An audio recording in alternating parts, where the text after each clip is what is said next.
Gift Biz Unwrapped, episode 359. Pick one and build a business on the back of it. Attention gifters, bakers, crafters, and makers. Pursuing your dream can be fun. Whether you have an established business or are looking to start one now, you are in the right place. This is Gift Biz Unwrapped, helping you turn your skill into a flourishing business. Join us for an episode packed full of invaluable guidance, resources, and the support you need to grow your gift biz. Here is your host, Gift Biz gal, Sue Monheit. Hi there, it's Sue. Thanks for joining me here today. If you're listening to this right as it's gone live, so today being Saturday, February 26th, tonight is the night that Makers MBA closes for this next class. I'm actually out in Colorado spending time with the family this weekend, but I am accessible if you have any last-minute questions on the program and whether it's right for you. Probably the best way to reach out to me right now is by email, sue@suemonheit.com. Leave a message if I don't answer, and I promise to get back to you right away. As always, wondering about Makers MBA for next time? Then you can get on the wait list over at giftbizunwrapped.com/MMBA waitlist. And then I'll let you know when the course opens for enrollment again. Today's conversation is about the headquarters of your business, especially if you don't have a brick and mortar shop. But even so, I say this is your home base, the cog off of which everything else for your business connects and expands. It wasn't like this in years past, but now an online presence is essential. And make no mistake about it, your own website is what you want to be striving for. It's great to have a shop on Etsy or sell through Amazon, but long-term, you want your own self-controlled site for the most stable business structure. My guest today is a Shopify expert, so you're going to hear a lot about that platform. My preferred one, by the way.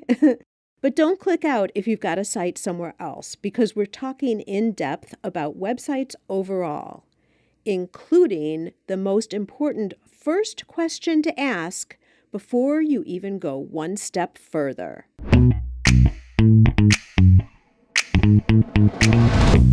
Today, let's talk with Chase Clymer. Chase is the co-founder at Electric Eye, where he and his team create Shopify-powered sales machines from strategic design, development, and marketing decisions.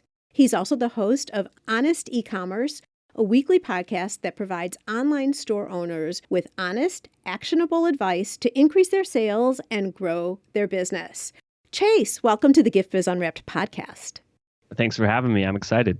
I am really looking forward to this conversation, too. I was telling you earlier, I am a huge Shopify fan, and you're connected intimately with that platform. So that's going to be a good conversation, plus just e-commerce overall, regardless of what platform you're on. So looking forward to that. But before we get started, I have a question for you that I ask everybody. And that is to have you describe yourself as a motivational candle. Like if there was something that really would resonate with you in terms of a color and quote that turned into a candle, what would that look like for you? Ooh, a motivational candle. So as far as color goes, I would go with like a light blue-ish for two reasons. One, it would match my eyes and my mom would be excited about that. But two, I would say that it kind of goes with the smell that I'm going after, which would be like a sea breeze or a Bahama breeze type oceany smell, and the ocean and the beautiful sky, that's blue as well. So there's all that. And then the motivational quote would be imagine yourself here, something like that. Honestly, one of my life goals is to buy a house on the water. And that's kind of why I work so hard and try to help all other entrepreneurs is to try to get there. I literally have a mini painting on my desk. I'm looking at it right now. It's off to the right of me, which is of an island I'm from Columbus, Ohio, and Lake Erie is above us. And there's an island there called Put-in-Bay. And my family friends have a lake house up there. And it's just like inspiration to kind of work hard. I love that. And I really like the idea also that we're not just in our business to make money, have more followers, sell all of our product. There's another reason we're there, right? Like something else that's lifestyle enhancing. And this is your vision, to have a place that where you can imagine yourself, the island or on the water or whatever. Absolutely. I think that's really important because I don't know about you, Chase, but when times get tough, it can't just be all about the numbers and getting more sales. There has to be another reason why you're dedicating your life to whatever your business is. I am pretty sure at this point I could maybe, I don't know. I could probably go make money if I sold out, like worked for a bigger company. Not to toot my own horn, I'm pretty smart when it comes to e-commerce. So I'm sure that someone would want to hire me if I just wanted to clock out and not do it. But that's not me. I love entrepreneurship. I've got an amazing team that we're supporting. Me and my partner have a bunch of families that depend on us. So, I'm not giving up on this. This thing's awesome. Wonderful. Perfect. And I can't wait to tap into all of that genius. Give us a little background of how you decided e-commerce was the place where you wanted to be. You know what? I would probably give all of that credit to my business partner. So many moons ago, I was in a band and traveling the country. I didn't pay the bills at all, but I saw a lot of cool stuff.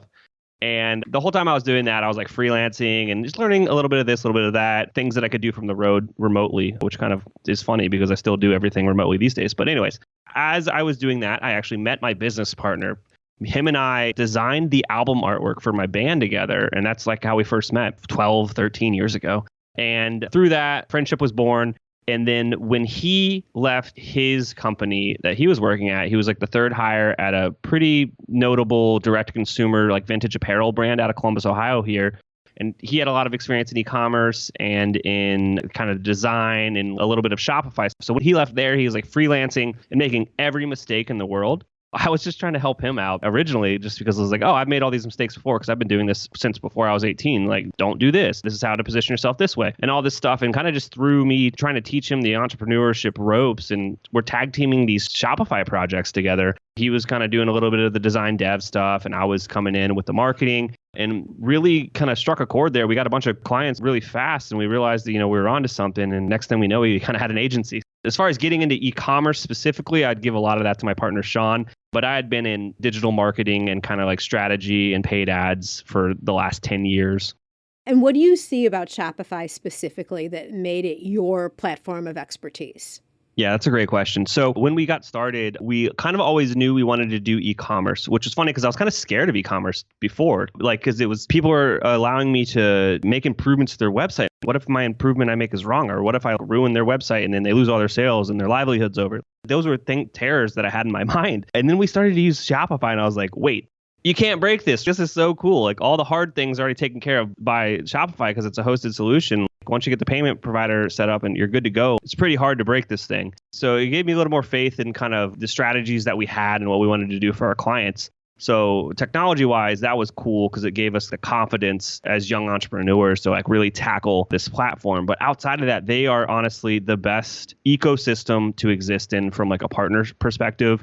I've got mentors and other agencies that I'm friends with in the community. And then there are people at Shopify that have championed us since before we even started the agency, like giving us advice, introducing us to people that needed help, doing beta programs with. And it was just something I'd never felt before. Historically, I kind of had some experience in the WordPress world, and it was just the responses I was getting from people at Shopify and the stuff that was happening in the ecosystem and the partnerships was just like on a whole other level than what I had experienced from like WordPress. So I was like, this is pretty cool. Let's try this.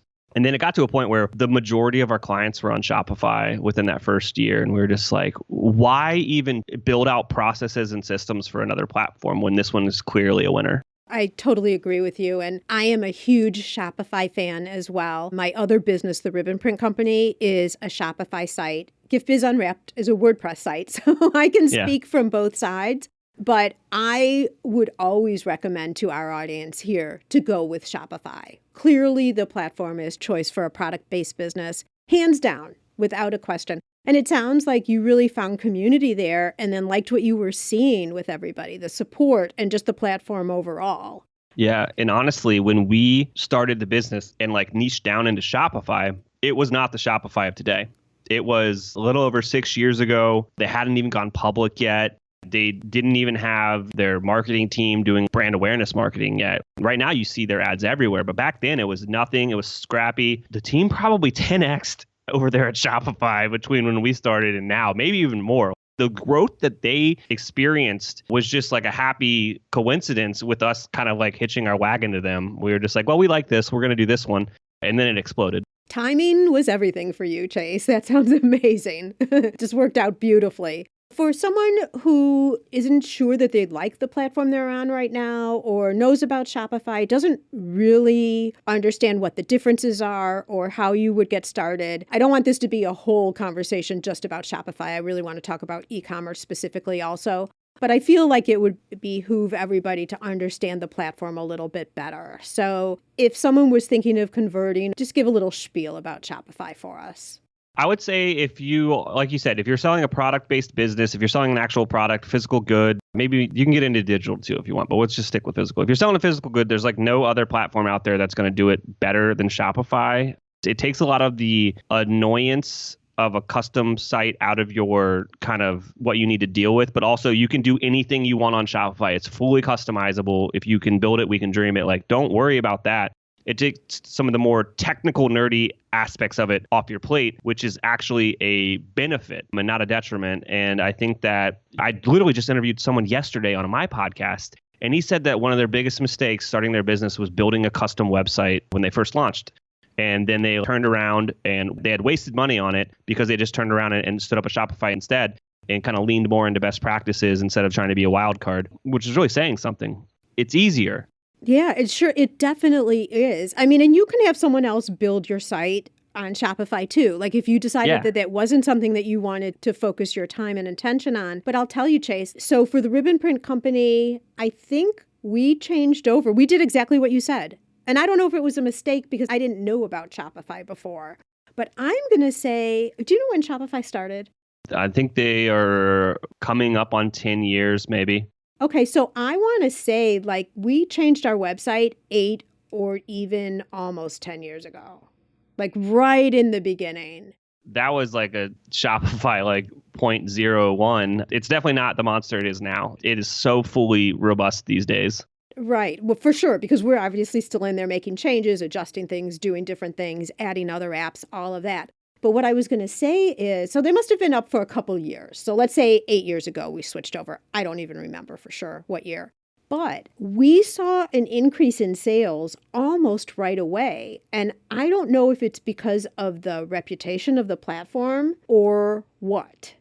I went from a WordPress custom design site hosted by a well-known hosting company. So it wasn't just like one of those private hosting groups that used to be around, if they even are anymore, because there's so many options. But immediately we saw an increase in sales. I would guess, a little bit of an educated guess here.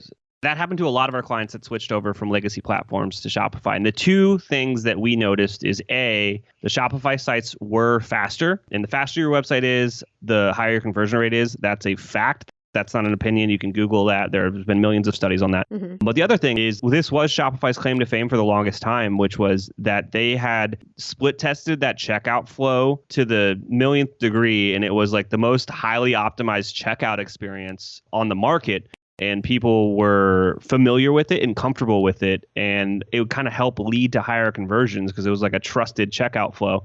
These days, you can get a little more custom with the checkouts and they have opened it up a little bit more. And I don't think they're harping on it in their marketing as much as they used to.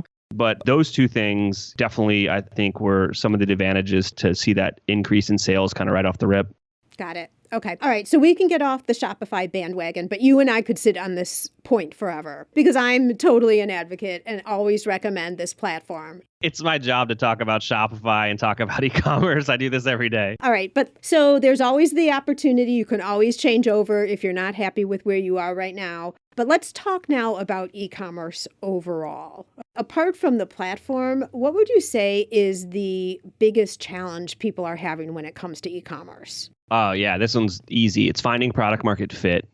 It's the hardest thing in the world. I think that some people it's a misunderstanding that if I build a website and I put a product on it, I have a business. And that's not true.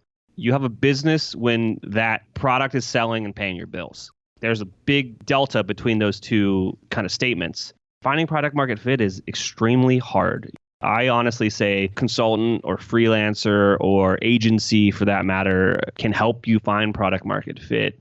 And for those that don't know what product market fit is, it's oddly hard to define, but it's basically like, does the market want to buy your product? Is your product solving a problem and that your market, i.e. people, are actually buying that product? And it's one of those things where it's kind of hard to like know if someone has it or not, but founders kind of figure it out and they're like, yeah, we have it now. But it's basically like when you're organically getting sales and you're actually seeing conversions from trying to sell your product. But that whole challenge is kind of like an uphill battle. And a lot of founders don't realize how much work it is. And if you want to be an entrepreneur and you want to build a business, but you just want to hand somebody a fistful of money and say, make me a business, that's never going to work out.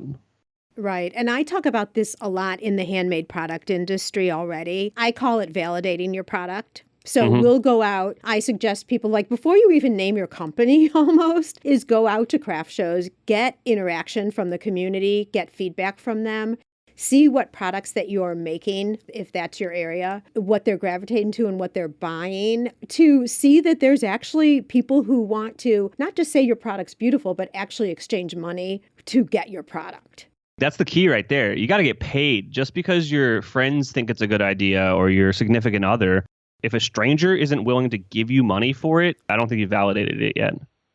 Exactly. 100%. And I agree with you also. And I see this not just in products, but in, well, I'm going to say virtual products, but that doesn't as much apply here. I don't know that I want to go there. But when you click into the right thing, you see automatic results. And you're not having to like push it out, and like try to convince people that it's valuable. When it's a right fit, it just starts to flow your way easily. It makes everything easier when your product resonates with your audience. Right. All right. So let's say someone has been out to shows, sticking with what my audience can relate to the best. They have validated the product. They go out to craft shows and they create products and people are buying them at shows, but they recognize that they need an online presence as well. And this wasn't even going to be my question, but I think I have a new question for where we've flown with this conversation. Why would an e-commerce presence in this situation be important for somebody? Absolutely. I mean, your local market is only so big and the world is huge. And just the market share that you could get from putting a product that has some kind of validation online is massive. And I would actually say that another thing you could do, maybe your town is smaller or you kind of live a little bit further away from people, whatever, you could kind of do almost like a virtual-esque kind of craft show, which is like I've seen people stand up like dummy products on marketplaces such as like Etsy or eBay or Amazon, and they validate it that way. And that'd be a great way to get feedback and to kind of iterate upon your product at the beginning. But also, there's nothing wrong with continuing on those channels. There's pros and cons to marketplaces over like an owned website like a Shopify. If it allows you to get products out the door faster and you kind of hit those economies of scale and you can get cheaper resources to produce your product, sometimes it's worthwhile. Absolutely. First of all, I would call your own hosted website your home base. That's the headquarters, really, of all your business online. But having an Etsy shop, as you're talking about, has a whole different audience. Perhaps there'll be some overlap, but a different audience than those people who you're going to attract and bring to your website. So it's kind of like you sell your product direct to consumer, and then you also have your product in a local boutique to sell. It's just different avenues where you can intercept with a potential customer who could then buy your product. Yeah. And if every time you order all your products, like you can produce 100 units on your own website, it takes you forever to move through those 100 units. Whereas you could like benefit from the traffic that these marketplaces get and move through those faster and reorder. And that's just all that's doing is growing your brand exponentially faster. Absolutely. And selling on Amazon is a different strategy than selling on Etsy, which is a different strategy than selling on your own hosted website. Absolutely. All totally different. And we've gone into some of that detail in some of the other podcast episodes here. Okay, so that's the importance of e-commerce. Now, some people, and I'm speaking from experience with my audience, understand all of this. They go through all the effort of getting their website up. It's working. It's loading fast. They have a checkout. They have their about page, some of these elements that are really important for them to have, but they're not getting any sales. Nothing's coming because they think, like what you were talking about before, if I just build it and put a website up, people are going to come to my site and they're going to buy from me. It doesn't work like that. It doesn't, does it? No. My question to those people would be like, cool, did you tell anybody about it? Right. Well, but it's online, so aren't people just going to find it because now I have an online presence? That is something that is a hard pill to swallow, especially if they're seeing success on a marketplace. They're like, shouldn't it just be the same thing? And shouldn't I get a better margin? It's like, well, the reason that you're seeing those sales on a marketplace is because the marketplace has worked so hard to acquire all those customers. And by the way, those aren't your customers. Those are the marketplace's customers. You're just a vendor and you're just selling your wares in their marketplace. Acquiring a customer is expensive and it's hard to do at the beginning. But I asked this question a lot on my podcast. It's like, hey, how did you get your first couple of customers? Like, what were you doing? Like, what was your go-to-market strategy? And a lot of the answers were kind of the same, and they were a little bit of work. They were like, do the things that don't scale. They were like, we were going to marketplaces, like in person. We were going to fairs and et cetera. I was hanging out in mommy forums and talking about my new baby product. We were in Facebook groups and like just communicating with potential customers and learning how to talk about the value proposition of their product and the features and benefits in the way that resonated with their audience, and just really getting the word out there in a more organic fashion at the beginning. 5 years ago, 7 years ago, maybe you could possibly build a business on the back of paid ads, but you can't do that now. If your plan to grow your business is I'm going to dump a lot of money into Facebook or Google or TikTok, et cetera, you're going to go bankrupt. That's not a growth strategy. So like if you're trying to acquire your first customers that way and then grow from it, like it's not a sustainable strategy. Well, and I'm going to suggest that most people aren't even looking at ads. They're just feeling like it should be up. And so then they're just going and posting on social. And we know the organic reach with social these days. It's nil. I mean, like you have a website with no traffic and then you have a new Instagram account with 4 followers, you can do the math. Right. You need to get the word out about your product, get it in front of more people in a way that's a little more scalable. Paid ads is one way, but I think that especially when you're launching a business, and I'm assuming a lot of your listeners might be a little more scrappy, the ways to do that would be like influencer is still an option these days. Do some product sampling with people that have audiences that you think are made up of people that are potentially your customers. And then kind of some of those non-scalable things I just talked about, like the Facebook groups and going to actual craft fairs, et cetera. There's a million strategies out there. And honestly, it can be overwhelming. And I really like to tell people that when they're first getting started is just like pick one and build a business on the back of it. And then once you kind of see that traction and things are working, then explore some other avenues for marketing. So A, you don't have all your eggs in one basket. And B, certain avenues are better for certain steps of the funnel. Absolutely. 100% agree with you there. And so here's the thing, and I'm talking to everyone who's listening right now, is I think so many times building a website looks like and feels like such a big project. But once that website's up and running, that was like step one. Now you have that home base for yourself. Now you've got to tell everybody about it. And you merge them together. So if you're at a craft show, make sure people know about the website so you can go and you can reorder from the website. Or there's different scents of the candles that you sell on the website. You've only brought a portion of them to the show. Things like that. So that's where I start to talk about the website is your home base, your headquarters. And so you want to drive everybody there at some point. Yeah, and that's almost a strategy that's similar to how you can utilize the marketplaces to drive traffic to your website. I see that people at a certain point, they'll pivot their products and have a lot more exclusive product on their home base, as you would say, versus their marketplaces. So maybe like on Amazon, you're only selling like a bundle that's bigger because that makes more sense for your margins there. Or on Etsy, it's a certain colorway, but then like all the other ones live on your website to make it unique and to try to drive that traffic to a different channel. That's a really good point. And I could see for people who have an exclusive line, maybe you have a more generic line, you have a lot of people working and helping you with that line, but there's a specific line that you are making yourself. And it's maybe even branded a little bit differently, but it's still under your umbrella of your business. Like that only sits on your website. So you drive people over for a purpose. It's not a repeat of what you have and everywhere else, right, Chase? Exactly. Got it. Okay. Because you have to have a reason. If someone can see everything on Etsy, what's the point of going to your website? And also all people are lazy and they're going to buy things the way that is the path of least resistance. And if they're a native Etsy shopper or an Amazon shopper, they're just going to kind of check out that way. But if your goal is to increase your sales on your home base, you need to make a reason for people to go over there. Right. And you want to be able to talk to them too. So Yeah. I see a lot of times, especially with product-based businesses, they'll give a first-time customer discount, or they'll enter people into a sweepstakes, or all these different types of things in exchange for their email so that they can continue a relationship with them versus just hoping they land once again in the Etsy store. Just getting an email or a phone number in general is like valuable to a business, especially at scale. And people even have metrics against it, like cost for acquisition. They might even just be talking about like getting new email signups. And some people can do the math to see what an email is worth to their business and see if that is like a profit generating activity from like a paid perspective. Mm-hmm.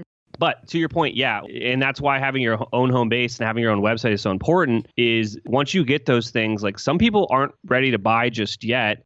Basically, it's like thinking about this. If you had a boutique, they walked in your door, they like were looking at things for quite a bit, and then you just watch them walk out the door, and you're like, oh, I could have got that person's email and told them more about our products and try to kind of walk them down the funnel. Like now they know about us. Like now let's get them to like us and talk about the benefits of our products and the features of our products. Now let's get them to trust us by sending them some social proof and some reviews. And you can do all of that through email marketing. But, you know, if you just let people kind of come to your website and leave and you're not getting their email or their phone number, you're leaving money on the table. Absolutely. And I think it's a good point that you bring up, too, is that not everybody is in the market for your product at the time you intercept with them. And what happens if someone saw your product, really, really like it, like in their mind, they're like, yeah, but I don't have any purpose for it. I don't need it yet. And then a month later, one of their girlfriends has a birthday and all of a sudden they're like, what was that company again? This would be the best gift. And they have no clue how to get to you. Yeah, but if you would have spent the time to write like a beautiful welcome series and you like got that person onto your email list because you had like an incentivized kind of email pop-up, now they probably have gotten 2 or 3 emails from you and they've learned about like the cool wood that your product's made out of and like the cool technique that you use to create it. And they're like super jazzed about it. And now they have a reason to buy. Yep, agreed. I would even say an email is more important than follow us on Facebook. First thing you want is the email. Yeah, I would 100% say that. I think that email and the phone number are basically akin to money. I would say social followers are definitely secondary. Okay, so you've said this now twice, so I have to talk about it, Chase. I'm going to challenge you only because I know my listeners are thinking the same thing, okay? You keep talking about this telephone number. I'm talking as if I'm a listener now. I don't want to start spamming people by sending them text messages. What would you say to me about that? Stay tuned to hear Chase's answer to my question about text messages. We'll get to that right after a quick break to hear from our sponsor. Yes, it's possible. Increase your sales without adding a single customer. How, you ask? By offering personalization with your products. Wrap a cake box with a ribbon saying, "Happy 30th birthday, Annie." Or add a special message and date to wedding or party favors for an extra meaningful touch. Where else can you get customization with a creatively spelled name or fine packaging that includes a saying whose meaning is known to a select few? Not only are customers willing to pay for these special touches, they'll tell their friends, and word will spread about your company and products. You can create personalized ribbons and labels in seconds. Make just one or thousands without waiting weeks or having to spend money to order yards and yards. Print words in any language or font. Add logos, images, even photos. Perfect for branding or adding ingredient and flavor labels too. For more information, go to theribbonprintcompany.com. I would say you're making an assumption. You want to market to your customer in the way that they want to hear from you. And I guarantee that some of your customers do want to get those text messages and they do want to hear from you that way because they actually like your brand more than the 10,000 unread emails they have in their email inbox. And that is their preferred way of communication. So they would actually enjoy to hear from you that way. Some people even say the same thing about email marketing. They're like, I can't send more emails. People don't want to hear from us. And I'm like, says who? What's your unsubscribe rate? Well, it's really, really low. And I'm like, yeah, because you're not sending any emails. It's marketing, people, and you need to get the word out there. And your customers will tell you when you're doing it too much. To the point, though, of like email versus SMS, definitely send less text than you're sending emails. But it's a huge channel. Okay, perfect. Okay, so you don't even know that all your emails are actually being delivered to the inbox. Unless you're getting responses from people, unless they're your customer. So just like social media, but I think more in your control is the deliverability of email. But now let's talk. You are starting to get into this, so I have some questions for you about it, Chase.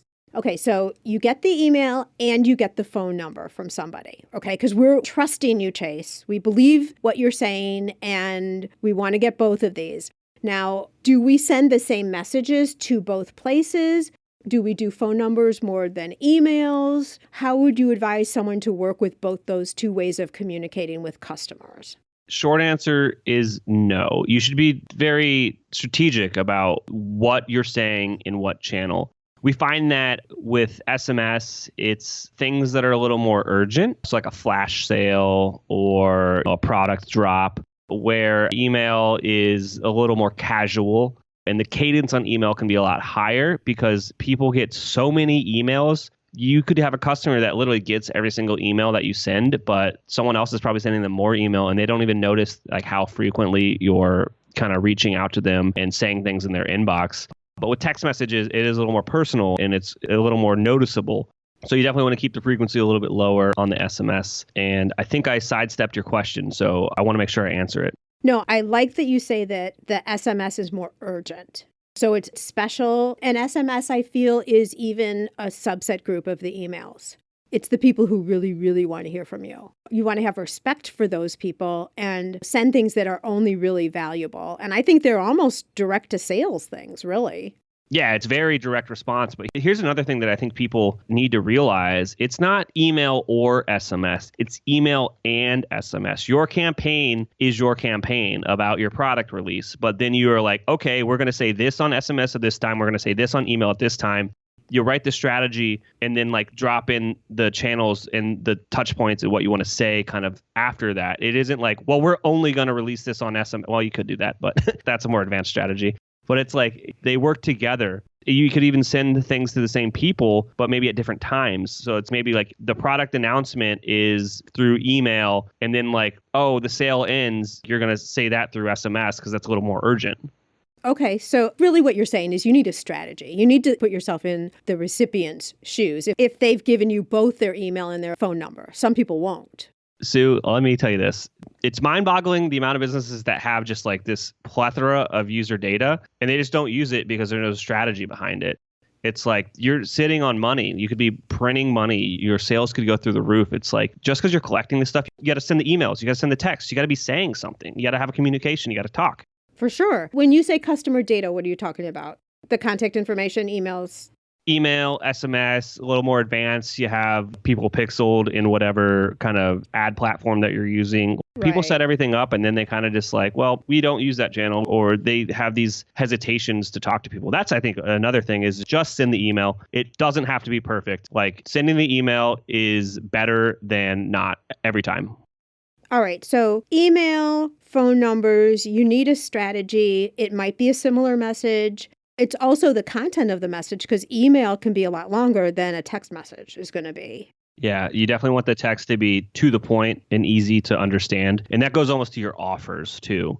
Make sure that your sales are straightforward and like easy to comprehend and explain to somebody. Like imagine that your customer's drunk and in a hurry. It's just like you need to be able to explain to them what your sale is and they need to be able to get it quickly. Right. And do you have a platform that you use for delivering your text messages? We are Klaviyo Gold partners, or even maybe higher than that. We love Klaviyo. Okay. I am not a Klaviyo user. Will you tell everybody what Klaviyo is about? Cool. I would say the 800-pound gorilla is MailChimp from like an email perspective. And then from SMS, there's a few other contenders out there. But the easiest way to describe is that MailChimp is a Toyota Corolla and Klaviyo is a Ferrari Enzo. And which one would you rather drive if you want to win the race? Okay. But what if there's somebody who is using MailChimp, doesn't want to leave it because at least they're getting those emails out, to your point earlier? Is there another text delivery system that you can use that is in conjunction with email or a standalone? Yeah, it doesn't have to be the same one. We're just kind of fans of the simplicity for our clients, but some of our clients do have competing platforms. It's not competition, but like they have different platforms to serve different purposes. PostScript is another great SMS platform, especially for Shopify stores. And there's a few other alternatives out there, but those two are the best. But the cool thing about Klaviyo versus MailChimp is Klaviyo was tailor-made for e-commerce. So not only is it like a campaign email sending engine or whatever you want to call it, it also has the automation arm of it. And automations are crucial in e-commerce. So you can send your customer tailored messages specific to their unique customer journey. So like an easy example is abandoned cart, but like a more advanced example would be like you can send someone a gift card on their birthday, or you can say, hey, like a replenishment email, be like, you bought this product 6 months ago, it's probably empty. Do you want another one? And the power of those automations is they're just always happening in the background. And that message is so much more targeted to the customer than a kind of like campaign, which is a little more, not like a shotgun approach, but it's a little more blasty of like everyone's getting the same message. Right. You can really, really super segment your list is what you're saying. Down to one if it's your birthday. Yeah, you can do some really cool stuff with the segmentation in a platform like that. Yeah, I mean, even think of this is the anniversary of the first time I was able to send you my product. First purchase anniversary. Yep. And you do like a first purchase thank you. You do a second purchase thank you. You can do like a VIP type series if they bought X amount of dollars of your product. If you can tie it to a binary attribute, you can probably send an automation. Yeah. All right. Well, it sounds like Klaviyo is a whole separate podcast topic in terms of how you do it, how you get into it, all of that. It is cool. Let's dive a little bit more into your website and just setting up and having an e-commerce presence. And I want to kind of back it up for people so that they can kind of in their mind be checking off the list what they have now versus what is optimal. Let's talk about what your site should consist of. Like what types of pages should we have, things like that. Absolutely. Well, the cool thing about Shopify is it kind of doesn't allow you to build a website that doesn't have the pages you need. So again, it's just making it easier for you. But the website in general is like, you got to think about the kind of the purchase flow. So you're going to obviously have a home page, and then you're going to have a collection page. And this is where it gets a little bit interesting per kind of like product line or brand, et cetera. It's like, do you have a high SKU count store with like multiple things, or do you have a low SKU count store? And maybe you can actually just circumvent a collection page because you can just go right to a product page because you only sell one thing. And then the next step of the funnel is obviously the product page. From there, you're getting to the cart, and then you're checking out, right? So that's like your typical customer journey. A few things within that journey that are going to help with your conversion rate is people are curious who's making these products. So you definitely want an about page that tells your story and why you're unique and the cool stuff about you. And then another thing is like on the product page and kind of sometimes the checkout page is now they're curious about your shipping and return policy. So you should definitely have a page built out for that. And then from a customer journey perspective, that's like brass tacks, the minimum that you need to kind of get started and get going. But then there's all sorts of other stuff that you can start building out. You're selling a food product that's in a certain category. You can build out a bunch of pages about recipes on how to use your product. And all those are doing is trying to help sell your product. But honestly, on Shopify, once you kind of build it out, it's going to stand up the pages that you need. And then you kind of need that journey to make sense. But to that journey and to that point, I see a lot of people putting a lot more stuff in their top line navigation than they really need to. Everything isn't important. The only things that are important are things that are going to make you money. So be very cognizant on like what is going to end up in that top line navigation on your website. And then to a store that has a high SKU count where filtering and sorting would matter, you absolutely need to build that into your site the right way. If your site doesn't allow me to get to the product that I need as fast as I want to, I'm on your site and I want the size large black t-shirt and I can't drill down into that, I'm going to go to an experience, i.e. I'm going to go to a website that allows me to get to what I want faster. Absolutely, which also falls in line with the loading of the site. Yeah, I definitely just looked over performance, but like performance is crucial. That's something that I see a lot of people having issues with on Shopify is because they are very good at promoting the Shopify app ecosystem, but something that isn't really as widely known, and I try to tell everybody, is every time you install an app on your Shopify store, it's installing code into your theme. It's also installing another JavaScript call, which means it's loading an external file as well. And when you press uninstall, that app loses the ability to interact with your store and your theme. So that code's still there. Now, if you repeat that a dozen times, you've slowed your website down, like probably not noticeably, but like really, have you slowed it down? Oh. So when you're testing apps, there's like a way to do it the right way and a way to do it the wrong way, which the wrong way is what 99% of people do because they don't realize what this does.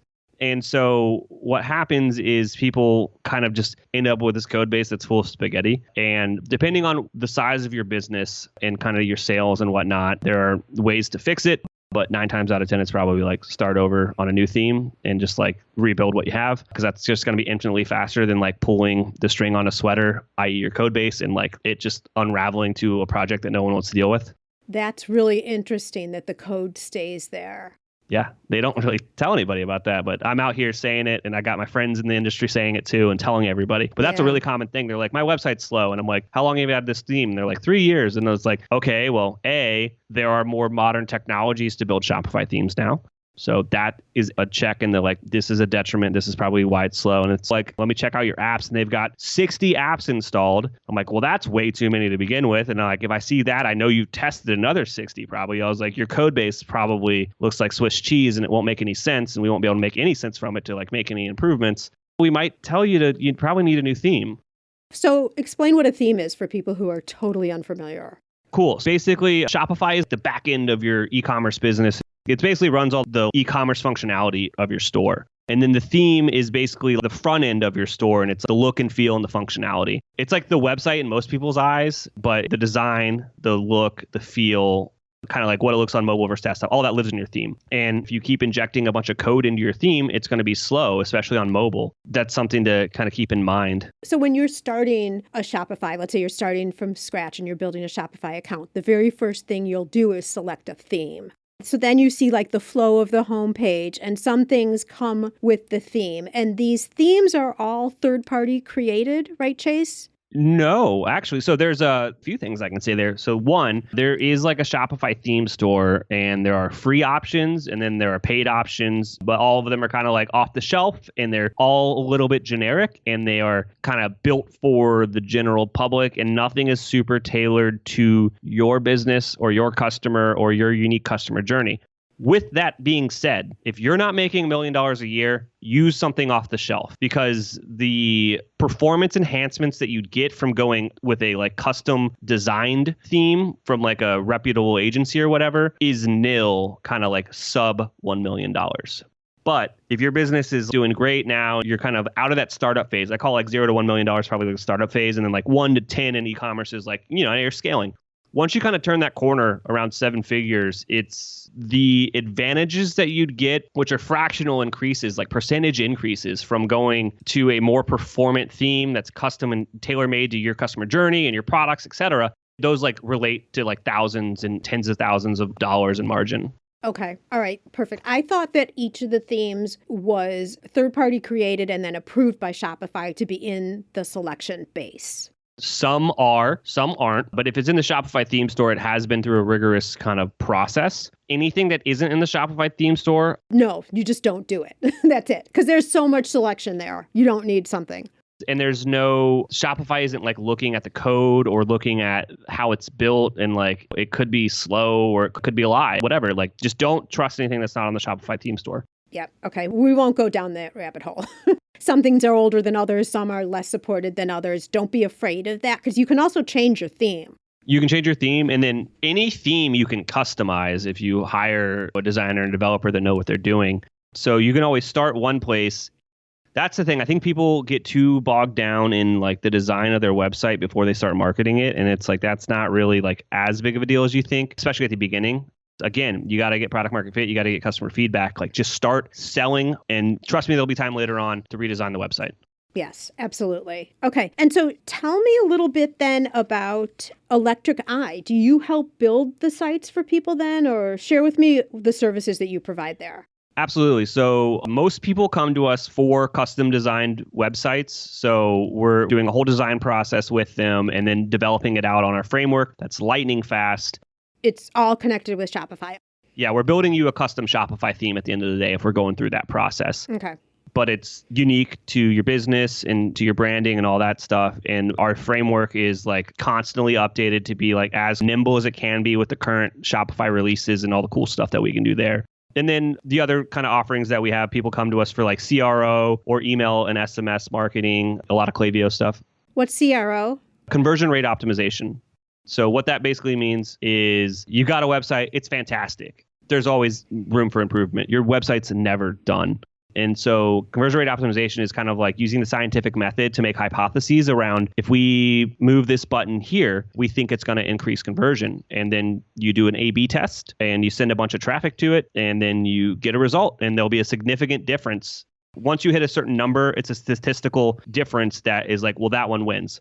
But in reality, 7 times out of 10, your hypothesis won't matter. And that's just part of the game. But the 1 time out of 10 where it's a home run is going to change the business.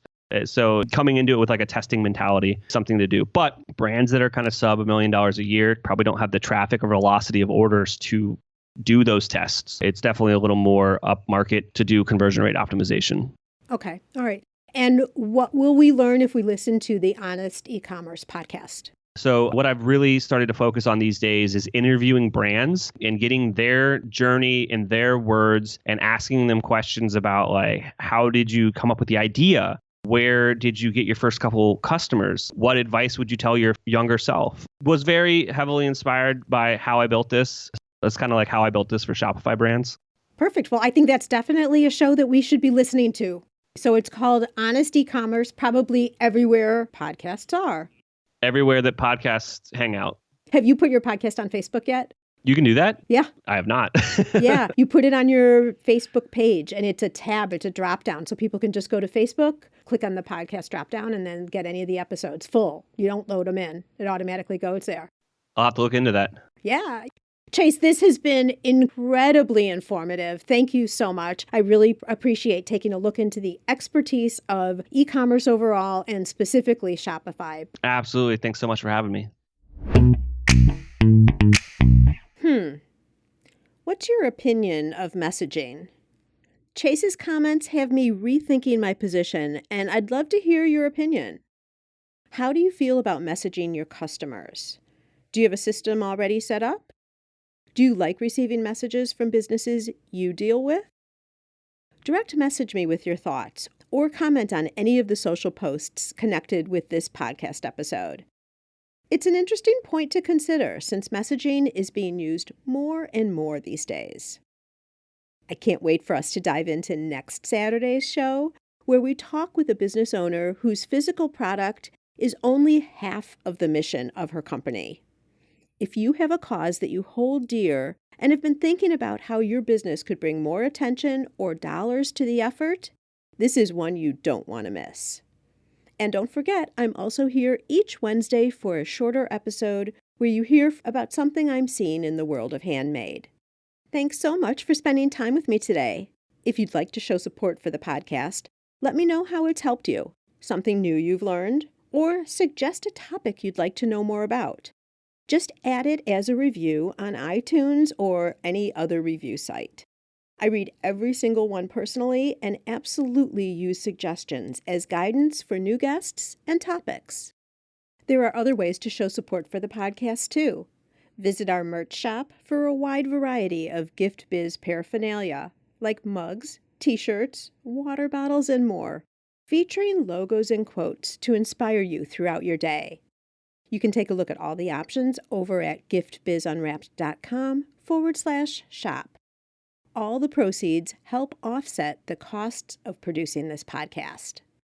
And now, be safe and well, and I'll see you again next time on the Gift Biz Unwrapped podcast. I want to make sure you're familiar with my free Facebook group called Gift Biz Breeze.